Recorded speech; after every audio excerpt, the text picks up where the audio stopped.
That's the dream. That's the dream. You're living the dream.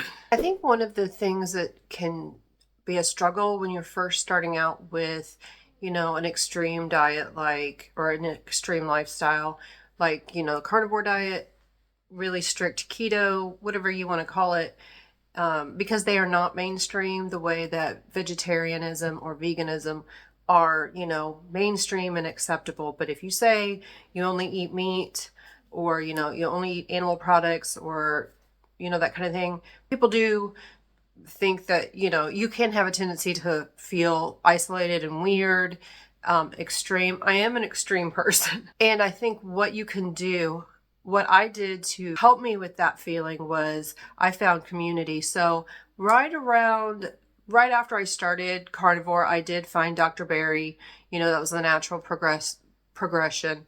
So I was doing a lot of research on YouTube videos of, elimination diets, and I found Michaela Peterson because I have autoimmune issues, and I did find her information. I thought, well, I'll try this.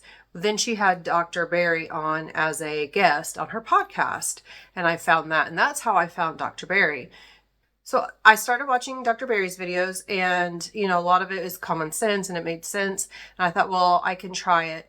But I joined the Proper Human Diet community to get a lot of the questions that I had answered. So I had a lot of questions surrounding high cholesterol, autoimmune issues, thyroid issues. I had actual medical questions that I wanted information on.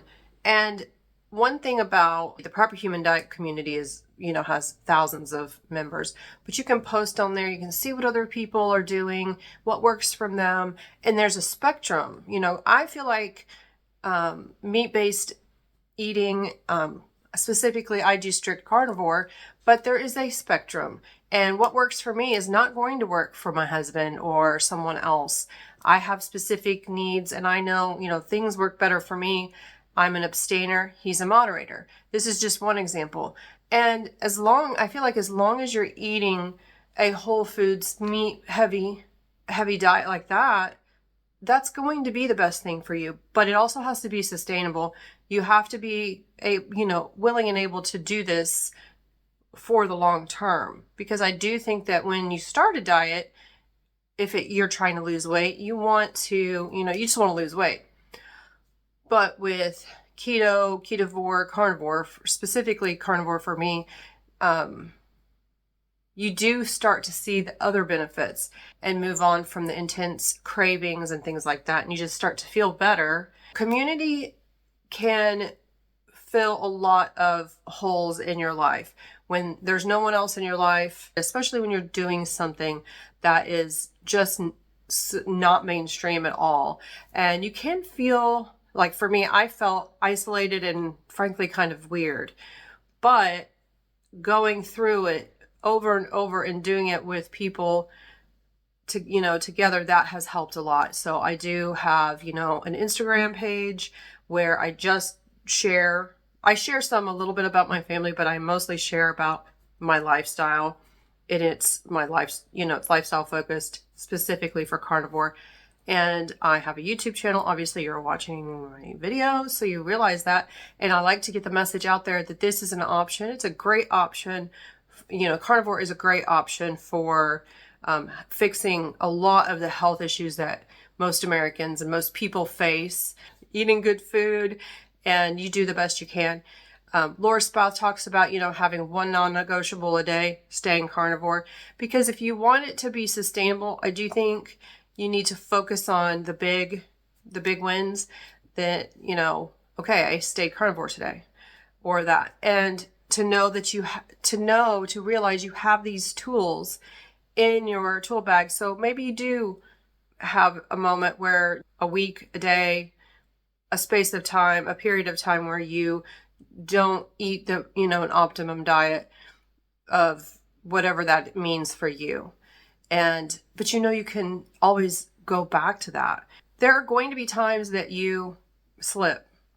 That's something I learned in the community. If you're doing this for 5 years, you might slip up or eat something that's not the best for you, like multiple times, many times.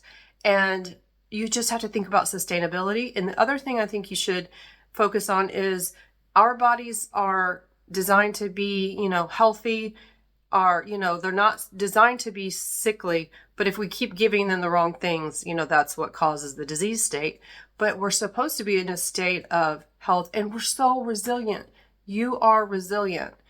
I think it's really important to focus on the fact that you're resilient. Going through and living with like chronic illness, that means a lot. It matters a lot to think, I can get better. That's really important also. That's something that I had to really focus on when I was so sick with chronic illness. I know I can get better. I just have to keep searching. That doesn't mean I wasn't really depressed and having anxiety when I was chronically ill. It just means I always tried to hold on to some hope. And that's another thing that community can give you is hope.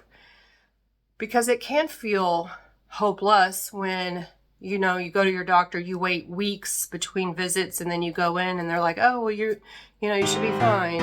I know this is, it's hard to live this way, but there's nothing we can do. And you become treatment resistant, that kind of thing. I've lived that, and there is hope. And so community can also provide hope for you. I think it's an important part of a lifestyle that is not mainstream, or any kind of lifestyle. I think it's important to find people, and I think human beings naturally want to be in a group, group together to where, with people, they call it tribal. There's a tribal mentality. I think human nature is that people do want to be surrounded by people that are, like-minded or whatever. But that doesn't mean you can't all do it differently and have success. Carnivore community, that's what I think it's all about. Okay. In my next video, I'm going to talk about thyroid issues and my experience with chronic illness and thyroid disease. See you next time. Bye.